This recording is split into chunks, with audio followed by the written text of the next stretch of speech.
हाय दोस्तों, मैं विकास झा स्वागत करता हूं आप सभी का कैरियर जोन के इस यूट्यूब चैनल पे। दोस्तों, आज का सीरीज है, हमारा डे है 12 नंबर। इससे पहले हम 11 सेशन ऑलरेडी कर चुके हैं, जिसमें हम क्या करते थे, डेली 20-20 क्वेश्चन को सॉल्व करते थे जीके और साइंस का। जिसमें दोस्तों उस 20 के अलावा मैं आपको ऐसे 30 से 40 चीज़ें ऐसे इंपॉर्टेंट बताता था जो कि आपके लिए इंपॉर्टेंट है, जहाँ से क्वेश्चन बनने की संभावना ज़्यादा है। ये 20 क्वेश्चन जो दे रहा हूँ वो तो है ही, साथ ही जो उसके साथ में मैं एक्स्ट्रा चीज़ें बताता हूँ वो भी बहुत इंपॉर्टेंट है। तो हमारा दोस्तों ये डे नंबर 12 है। इससे पहले हम 11 कर चुके हैं। अगर आपने नहीं देखा है तो उसको एक बार देख लीजिए, प्लेलिस्ट मैंने बना दिया है। आप चैनल पे जाएंगे, प्लेलिस्ट आपको प्लेलिस्ट नाम का एक सेक्शन दिखेगा, उसमें आपको ये टॉप पे ही दिख जाएगा। तो वहाँ से आप एक एक करके देख सकते हैं, वहाँ से आपको बहुत कुछ सीखने को मिलेगा। दोस्तों आपको बता दूँ, डेली हमारी रात को 9 बजे जीके की क्लास होती है और शाम को 7 बजे रीजनिंग की क्लास होती है। रीजनिंग क्लास में भी आप सभी लोगों का बहुत अच्छा रिस्पॉन्स रहता है, तो उम्मीद करूँगा आगे भी आप सभी को ऐसे ही मैं कंटेंट बेस्ट ऑफ बेस्ट देता रहूँ और आप सभी को हेल्प मिलता रहे। अगर दोस्तों आप चैनल पर नए हैं तो चैनल को सब्सक्राइब कर दीजिए, बेल आइकन भी प्रेस कर देना ताकि नोटिफिकेशन आपको मिलती रहे। और रही बात दोस्तों, अगर करंट अफेयर की बात करें तो आप हमारे इंस्टाग्राम से जाके फॉलो कर सकते हैं, उसका लिंक आपको डिस्क्रिप्शन में मिल जाएगा। वहाँ पर आपको daily current affair free of cost मिल जाएगा।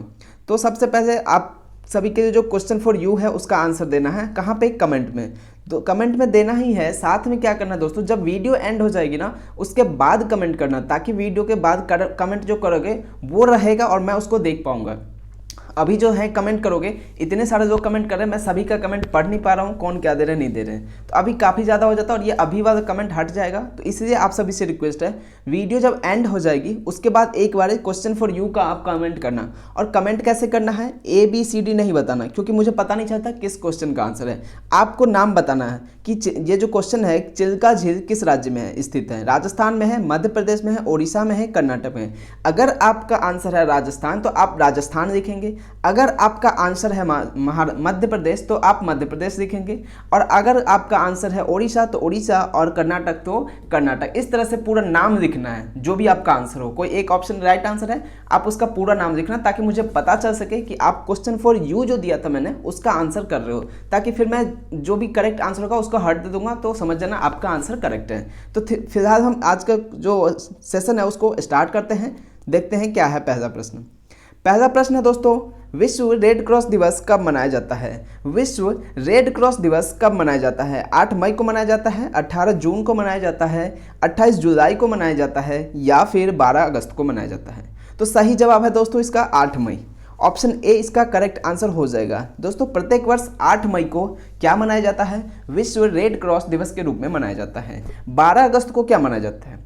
12 अगस्त को, 18 जून को कुछ नहीं मनाया जाता है, 28 जुलाई को कुछ भी नहीं मनाया जाता है, लेकिन 12 अगस्त को मनाया जाता है क्या? विश्व युवा दिवस मनाया जाता है। कब? 12 अगस्त को विश्व युवा दिवस मनाया जाता है। याद रहेगा क्या आपको ये चीज़ें? 12 अगस्त को विश्व युवा दिवस। और अगर बात करें राष्ट्रीय युवा दिवस कब मनाया जाता है? 12 जनवरी को मनाया जाता है। 12 जनवरी को राष्ट्रीय युवा दिवस मनाया जाता है। किसके जन्म एनिवर्सरी में? स्वामी विवेकानंद जी के बर्थ एनिवर्सरी को किसके रूप में मनाया जाता है? राष्ट्रीय युवा दिवस। विश्व युवा दिवस कब मनाया जाता है? 12 अगस्त को। बस ये चीज़ ध्यान रखना, एक दोनों युवा दिवस है, एक राष्ट्रीय है और एक इंटरनेशनल है। तो एक विश्व युवा दिवस 12 अगस्त और राष्ट्रीय युवा दिवस की बात करें तो 12 अगस्त इसका सही आंसर हो जाएगा। तो चलते हैं नेक्स्ट प्रश्न पे। दूसरा प्रश्न है, इंदिरा गांधी परमाणु अनुसंधान केंद्र कहाँ पर है? इंदिरा गांधी परमाणु अनुसंधान केंद्र कहाँ पर है? तो इसका सही आंसर क्या है? कलपक्कम है, रावत भाटा है, कैगा है, या फिर नरोरा है? सही आंसर है इसका दोस्तों option number A, Kalpakkam. Indira Gandhi परमाणु अनुसंधान कहाँ पर है? कलपक्कम। कलपक्कम ऑप्शन ए इसका सही आंसर हो जाएगा। अगर बात करें दोस्तों परमाणु ऊर्जा की, तो परमाणु ऊर्जा आयोग की स्थापना यानी कि स्थापना कब हुआ था? परमाणु ऊर्जा आयोग की स्थापना कब हुआ था? 10 अगस्त 1948 को। 10 अगस्त 1948 को किसकी स्थापना हुई थी? परमाणु ऊर्जा आयोग का। ठीक है, परमाणु ऊर्जा आयोग। अगर बात करें दोस्तों भारत में परमाणु ऊर्जा के जो जन्मदाता हैं या जनक या पिता कह सकते हैं, किसे माना जाता है? भारत में परमाणु ऊर्जा के जनक या पिता किससे माना जाता है? होमी जहांगीर भाभा को। होमी जहांगीर भाभा को भारत में परमाणु ऊर्जा कार्यक्रम का जनक माना जाता है। वहीं दूसरी बात अगर बात करें कि भारत में मिसाइल कार्यक्रम का जनक या फिर उनके पिता किसे जाना जाता है? APJ अब्दुल कलाम साहब को।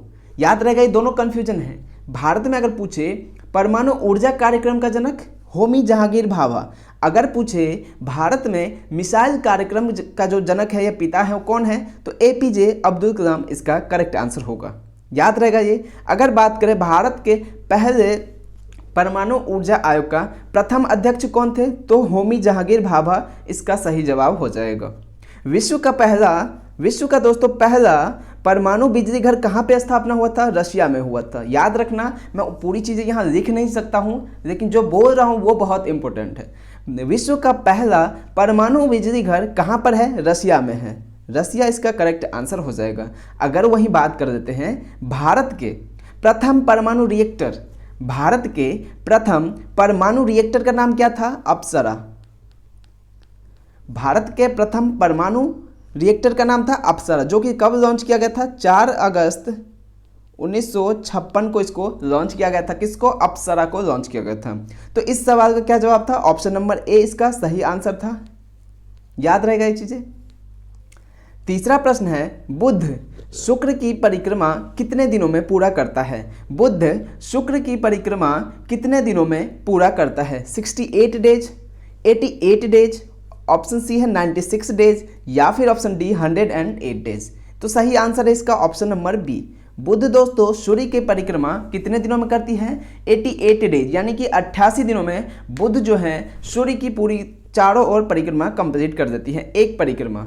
तो इसका सही आंसर हो जाएगा 88 दिन, ऑप्शन बी इसका करेक्ट आंसर हो जाएगा। देखते हैं नेक्स्ट प्रश्न। नेक्स्ट प्रश्न है, हरे पौधे अपना भोजन प्रायः कहाँ बनाते हैं? हरे पौधे अपना भोजन प्रायः कहाँ बनाते हैं? जड़ों में बनाते हैं क्या? तनों से बनाते हैं क्या? फूलों में बनाते हैं क्या? या फिर पत्तियों में? तो सही आंसर है ऑप्शन डी, पत्तियों। हरे पौधे दोस्तों अपना भोजन जो है कहाँ से बनाते हैं? पत्तियों से ही बनाते हैं। जड़ से क्या उनको मिलता है? पानी मिलता है। जड़ से पानी मिलता है और सूर्य की रोशनी से उनको प्रकाश संश्लेषण वगैरह मिलता है। सही आंसर क्या हो जाएगा? ऑप्शन डी इसका करेक्ट आंसर हो जाएगा। पांचवा प्रश्न है, भारतीय पेट्रोलियम संस्थान कहाँ पर है? भारतीय पेट्रोलियम संस्थान कहाँ पर है? ऑप्शन ए है देहरादून में, ऑप्शन बी है हरिद्वार में, ऑप्शन सी है लखनऊ में, या फिर भोपाल में। तो क्या इसका सही आंसर है? मैंने कई बार अभी तक के जो क्लास हुआ उसमें कई बार बता चुका हूँ इसका आंसर। भारतीय पेट्रोलियम संस्थान जो है वो कहाँ पर है? देहरादून में है। देहरादून में है, ऑप्शन ए इसका करेक्ट आंसर हो जाएगा। भोपाल में क्या है दोस्तों? अभी कल पढ़ा था हमने। भोपाल में क्या है? राष्ट्रीय मानव संग्रहालय। राष्ट्रीय मानव संग्रहालय कहाँ पे है? भोपाल में है। कल ही की क्लास में हमने पढ़ा था इसको, कल या परसों में आई थिंक। अगर आप सभी ने क्लास देखा होगा आपको भी याद होगा, कल या परसों की क्लास में हमने ये पढ़ा था कि राष्ट्रीय मानव संग्रहालय कहाँ पर है। अगर कल हम एक चीज़ और पढ़ा था, राष्ट्रीय मानचित्र संस्थान कहाँ पर है। राष्ट्रीय मानचित्र संस्थान कहाँ पर है? ये कहाँ पे था? कोलकाता में थे। केंद्रीय जूट प्रौद्योगिकी संस्थान कहाँ पर है? ये भी कोलकाता में है। केंद्रीय कांच एवं मृतिका अनुसंधान कहाँ पर है दोस्तों? ये भी कोलकाता में। तो काफ़ी सारे चीज़ें हमने कल की क्लास में डिस्कस किया था इससे रिलेटेड। इस प्रश्न का आंसर क्या हो जाएगा? Option number A, Dehradun. और दोस्तों मैंने कमेंट देखा कल की क्लास में, आप सभी बहुत सारे लोग थे जो ये कह रहे थे कि नेक्स्ट क्वेश्चन, नेक्स्ट क्वेश्चन। अरे भाई एक बात बताओ, क्या तुम यहाँ पे सिर्फ नंबर ऑफ क्वेश्चन करने आते हो या ज़्यादा से ज़्यादा चीज़ें सीखने आते हो? क्या आप सिर्फ 20 क्वेश्चन करके सेटिस्फाइड हो क्या? अगर आपका मैं 20 मिनट देता हूँ, उस 20 मिनट में क्या आप सिर्फ 20 क्वेश्चन ही करना चाहते हो? क्या अगर ज़रूरी चीज़ें हैं तो मैं नहीं बताऊँ क्या? सिर्फ या तो फिर ये करूँगा, क्वेश्चन पढ़ूंगा, उसका आंसर बताऊँगा, सीधे आगे निकल जाऊँगा। सिर्फ एक क्वेश्चन करूँगा, उसका आंसर टिक करूँगा, निकल जाऊँगा। इससे आपको कोई फ़ायदा नहीं होगा मेरे दोस्त। आपको सिर्फ और सिर्फ 20 क्वेश्चन देखोगे उससे नहीं होगा। लेकिन मैं 20 क्वेश्चन के साथ क्या करता हूँ, 40 से 50 चीज़ें ऐसी होती है जो एक्स्ट्रा बता देता हूँ, जो कि एग्जाम के लिए बहुत ही इंपॉर्टेंट है। तो वो ज़्यादा ज़रूरी है। थोड़ा सा आपका टाइम लग रहा है, थोड़ा सा मैं स्लो कर रहा हूँ मन, क्योंकि लेकिन मैं आपका टाइम वेस्ट तो नहीं कर रहा ना, चीज़ें बता ही तो रहा हूँ मैं आपको। ऐसा तो नहीं है कि ऐसा टाइम पास करनी है, चीज़ें बता रहा हूँ, एक्सप्लेन कर रहा हूँ, तो ऑब्वियसली टाइम लगेगा। अगर एक चीज़ के साथ में आप 10 चीज़ें और सीख रहे हो एक क्वेश्चन से, तो इससे बढ़िया चीज़ क्या हो सकती है। तो इसलिए मैं एक्सप्लेन ज़्यादा करता हूँ। आप बोलोगे मैं ज़्यादा नहीं करूँगा, सिर्फ क्वेश्चन करूँगा, सिर्फ जितने नंबर का क्वेश्चन है उसका आंसर भरेंगे, नेक्स्ट क्वेश्चन पे भरेंगे, लेकिन उससे आपको कोई फ़ायदा नहीं है, मतलब वाली बात बिल्कुल भी नहीं होगा। तो उसके साथ में एक्सप्लेनेशन भी जरूरी है, उससे रिलेटेड चीज़ें जो हैं वो जरूरी है। जैसे कि अभी हमने इसका किया, इसके साथ में मैंने 5-6 आपको और बता दिया जिससे आपको याद रहेगा। अगर उससे रिलेटेड पूछेगा, मान के चलो ये क्वेश्चन नहीं आया एग्जाम में, अगर पूछ लिया आपसे राष्ट्रीय मानव संग्रहालय, तो क्या करोगे फिर, नहीं होगा ना। लेकिन मैंने आपको बता दिया है, तो अगर पूछ देता है, संभावना बनती है वहाँ से क्वेश्चन बनने का, तो आप कवर कर दोगे आराम से। तो इस तरह से जल्दीबाजी मत किया करो कि जल्दी जल्दी करना है, इससे आपका ही नुकसान है मेरे भाई, और किसी का नहीं है। तो उम्मीद करता हूँ आप चीज़ों को समझ रहे होंगे मैं क्या कहना चाह रहा हूँ। देखते हैं नेक्स्ट क्वेश्चन। छठा प्रश्न है, गोमतेश्वर की मूर्ति किस राज्य में स्थित है। गोमतेश्वर की मूर्ति किस राज्य में स्थित है। केरल में है, कर्नाटक में है, तमिलनाडु में है, या फिर आंध्र प्रदेश में है। तो सही आंसर है इसका ऑप्शन नंबर बी, कर्नाटक में। गोमतेश्वर की मूर्ति दोस्तों कहाँ पर है, कर्नाटका में है। ऑप्शन बी इसका करेक्ट आंसर हो जाएगा। कर्नाटका में और क्या है, कर्नाटका में है बांदीपुर अभ्यारण्य। बांदीपुर अभ्यारण्य या नेशनल पार्क जो है कहाँ पे है, कर्नाटक में है। याद रखना, बांदीपुर नेशनल पार्क काफ़ी फेमस है, पूछा जाता है कहाँ पर है, कर्नाटक में है। गोमतेश्वर मंदिर कहाँ पे है, कर्नाटक में है। तो यहाँ से ये चीज़ें रहेगी। सातवां प्रश्न है, सुपरसोनिक विमान किस मंडल को क्षति पहुंचाते हैं। सुपरसोनिक विमान किस मंडल को क्षति पहुंचाते हैं। एक होता है हाइपरसोनिक विमान, एक होता है सुपरसोनिक विमान। तो यहाँ पे सवाल आपसे ये पूछ रहा है, सुपरसोनिक विमान जो है वो किस मंडल को क्षति पहुंचाते हैं। क्षोभ मंडल को, समताप मंडल को, आयन मंडल को, या फिर ओजोन मंडल को। सही आंसर है इसका आयन मंडल। ऑप्शन सी इसका सही आंसर हो जाएगा। सुपरसोनिक विमान जो है दोस्तों आयन मंडल को क्षति पहुंचाते हैं, जो कि ऑप्शन सी में है। देखते हैं नेक्स्ट प्रश्न। अगला प्रश्न क्या है, आठवां प्रश्न, नीली क्रांति। नीली क्रांति का संबंध किससे है। देखो अब जैसे ये आया क्रांति से संबंधित, तो मैं कोशिश करूंगा क्रांति से जितने भी पॉइंट बनते हैं, क्रांतियां से जितने भी फैक्ट्स हैं, स्टैटिक पोर्शन है, उसको मैं कवर कर दूं इससे। मतलब कि हमने तो यहाँ पे सिर्फ एक क्वेश्चन देखा है, लिखा है कि नीली क्रांति किससे संबंधित है, लेकिन इसके साथ आपको 10 चीज़ें और सीखने को मिलेगा। अगर उस 10 में से क्वेश्चन बन गया तो वो आपके लिए फ़ायदा रहेगा ना।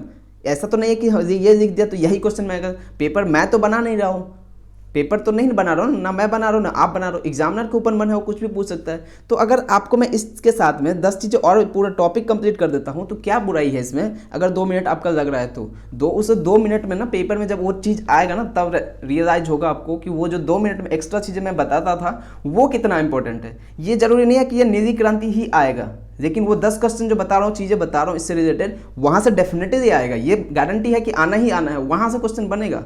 देखते हैं अब इस क्वेश्चन को। नीली क्रांति का कह रहा है, नीली क्रांति का संबंध किससे है। पेट्रोलियम से है, झींगा उत्पादन से है, मछली उत्पादन से है, या फिर सरसों उत्पादन से है।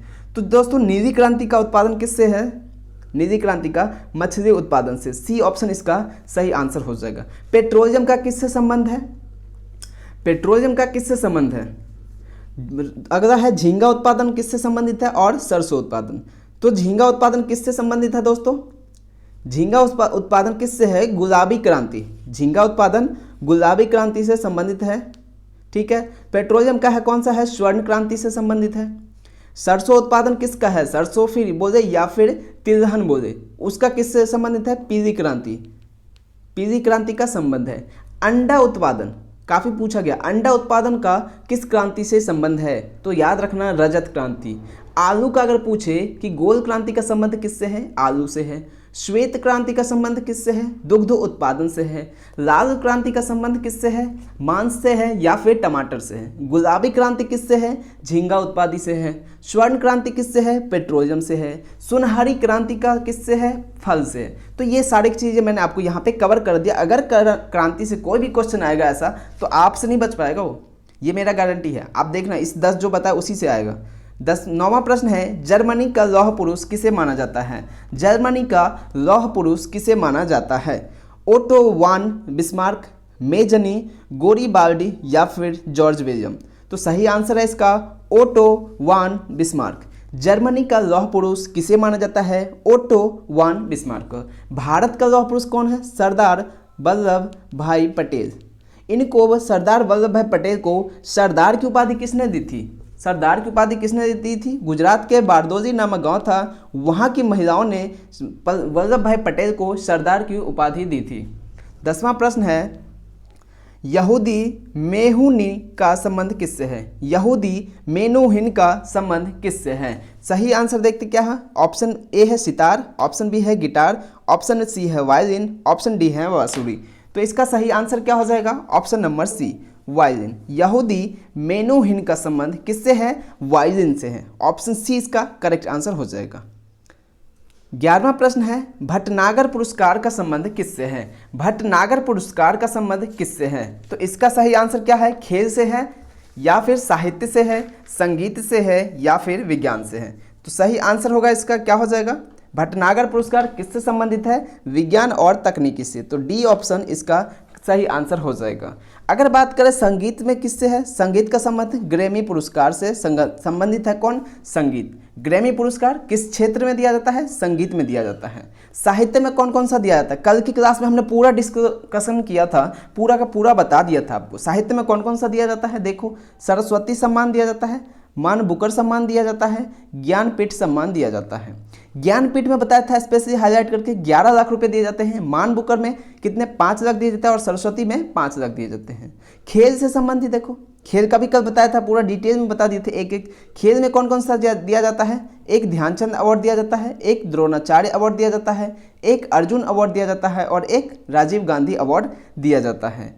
ठीक है, इसमें 5 लाख था, इसमें भी 5 लाख, इसमें भी 5 लाख, और इसमें 7.5 लाख था। किसमें? राजीव गांधी में था। ये खेल से संबंधित था। ठीक है, याद रहेगा इतनी चीजें। चलिए अगले प्रश्न पे चलते हैं।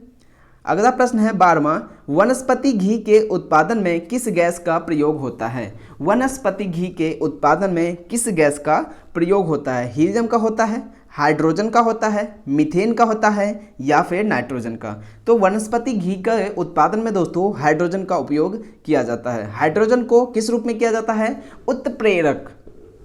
हाइड्रोजन को जब वनस्पति घी बनाया जाता है उस समय हाइड्रोजन यानी कि H2 को किसके रूप में किया जाता है? उत्प्रेरक के रूप में किया जाता है। आपसे ये भी सवाल पूछ सकता है कि वनस्पति घी के निर्माण में हाइड्रोजन का किस रूप से प्रयोग किया जाता है, किस रूप में किया जाता है? रखना, आपको याद रखना, क्या बोलोगे? उत्प्रेरक के रूप में हाइड्रोजन का यूज किया जाता है। 12वां हो गया। 13वां प्रश्न देखते हैं।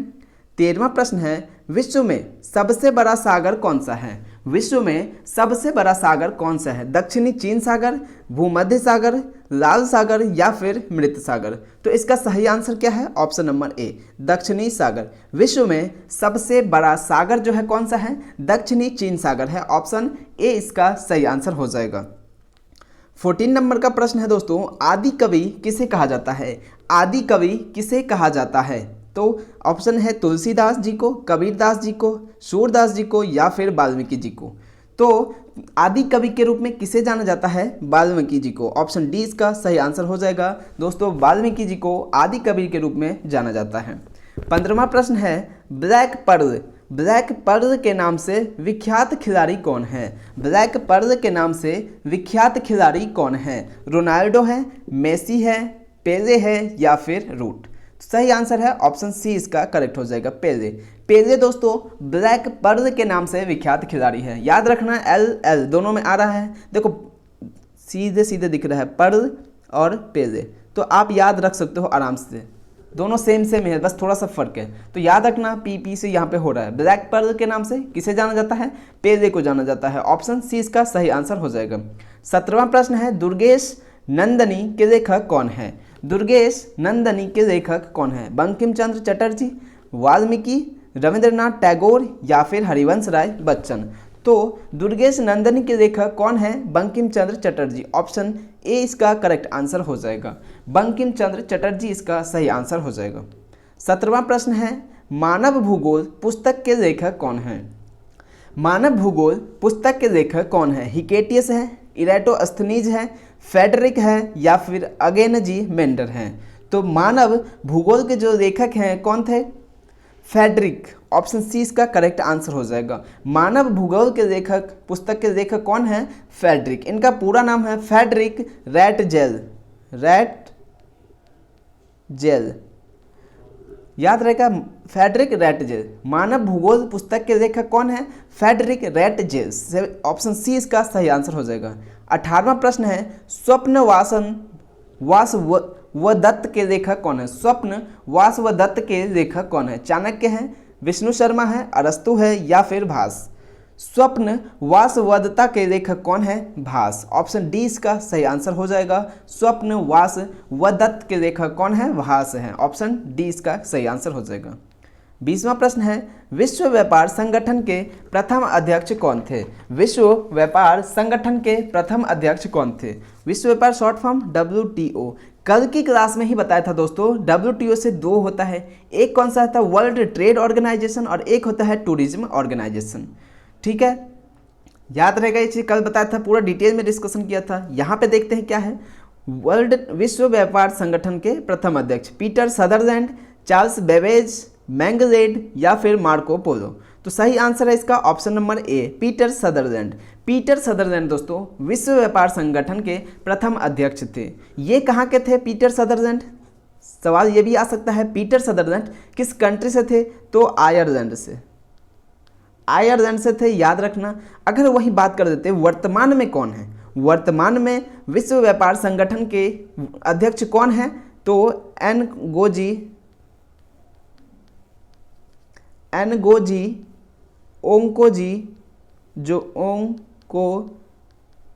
ओंकोजो, इतना ही याद रखना। स्वेजा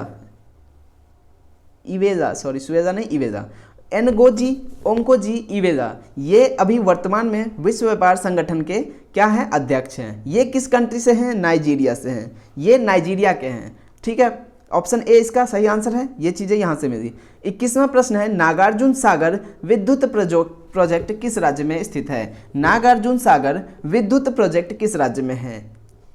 आंध्र प्रदेश में है, छत्तीसगढ़ में है, महाराष्ट्र में है या फिर हरियाणा में है? तो इसका सही आंसर क्या है? आंध्र प्रदेश। ऑप्शन ए सही आंसर हो जाएगा। आंध्र प्रदेश में स्थित है कौन? नागार्जुन सागर विद्युत प्रोजेक्ट। तो ऑप्शन ए सही आंसर है। तो दोस्तों उम्मीद करता हूं आज का सेशन में आपको पसंद आया होगा। जितने भी इंपॉर्टेंट क्वेश्चन थे हम डिस्कस कर चुके हैं, साथ में जो फैक्ट बता रहा हूं वो आप वन लाइनर्स के फॉर्म में नोट्स बना सकते हो। अगर दोस्तों वीडियो अच्छी लगी हो तो लाइक कर देना, सब्सक्राइब कर देना और नोटिफिकेशन बेल भी प्रेस कर देना ताकि वीडियो की नोटिफिकेशन आपको मिलती रहे। और जो क्वेश्चन फॉर यू दिया हूँ उसको वीडियो एंड हो जाने के बाद में कमेंट करना ताकि मैं उसको देख पाऊँ बाद में और उसको हट दे दूंगा जिसका भी आंसर राइट होगा। ठीक है, उम्मीद करता हूँ आप चीज़ों को समझ रहे होंगे, सीख पा रहे होंगे। मिलेंगे कल के वीडियो में, तब तक के बाय बाय, टेक केयर।